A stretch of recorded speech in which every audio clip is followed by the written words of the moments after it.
In 1976, a man was pulled from a burning Formula One car. His lungs scorched, his face melted, his body broken. Just 6 weeks later, he was back behind the wheel. That man was Niki Lauda. And his story is not just about racing. It's about obsession, rebellion, and one of the greatest comebacks in sports history. Niki Lauda was born on February 22, 1949, in Vienna, Austria, into a wealthy, highly respected family.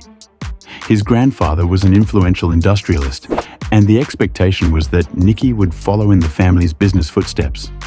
But he never fit into that mold. Even as a child, he was different, stubborn, fiercely independent, and completely uninterested in the life already planned for him. From a young age, he was obsessed with machines. Cars, engines, speed, anything that moved fast. By his teenage years, he was sneaking into garages, learning how cars worked, not out of curiosity, but with laser focus. He wasn't just passionate, he was precise, cold, almost ruthless in pursuit of his dream. His family disapproved.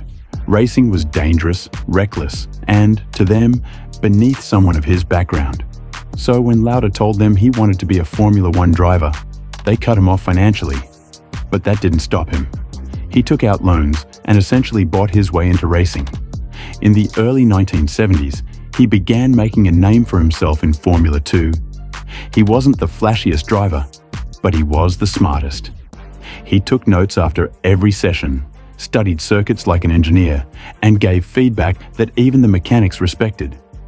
In 1971, he made his Formula One debut with March, then moved to BRM in 1973, where his performances caught the eye of Ferrari's Enzo Ferrari. That changed everything. By 1974, Lauda was driving for Ferrari, a team that hadn't won a title in over a decade. In just his fourth race, he won. By 1975, he was world champion. He was methodical, efficient, brutally honest, and completely obsessed with improvement. He didn't care about politics or fame. He cared about winning. But at the peak of his career, tragedy struck. On August 1st, 1976, at the Nürburgring, one of the most dangerous tracks in the world. Lauda's car veered off track, hit an embankment, and burst into flames. He was trapped, inhaling toxic fumes as his helmet melted. Fellow drivers pulled him out, barely alive. He suffered third-degree burns, lost part of his ear, and fell into a coma. A priest was called to read him his last rites, but Lauda didn't die. Just 42 days later, with his face still bandaged and his wounds still healing, he returned to race at Monza. He finished fourth. It was a comeback so unbelievable, it defied logic. That year, he narrowly lost the championship to James Hunt, a rivalry that would later be immortalized in the film Rush. But Lauda didn't care about the spotlight. He cared about racing. In 1977, he won his second world title, then walked away from Ferrari, choosing principle over prestige. He raced with Brabham for a few years, then retired in 1979. But in true Lauda fashion, he came back again in 1982 with McLaren.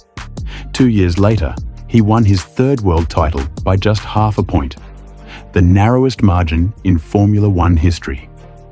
After retiring for good, he started his own airline and later became a key figure behind the scenes in F1, most notably helping Mercedes build their dominant team. He was the one who convinced Lewis Hamilton to leave McLaren and join Mercedes, a decision that would change the sport forever. Niki Lauda wasn't perfect. He could be cold, blunt, and brutally honest, but he was also fearless, brilliant, and fiercely loyal to the truth, whether people liked it or not. He didn't just survive Formula One, he reshaped it. Niki Lauda passed away in 2019, but his legacy lives on, not just in trophies or records, but in every driver who's ever climbed back into the car after being told they couldn't. Because Niki Lauda proved something no one will ever forget. Sometimes the greatest victories happen after the crash.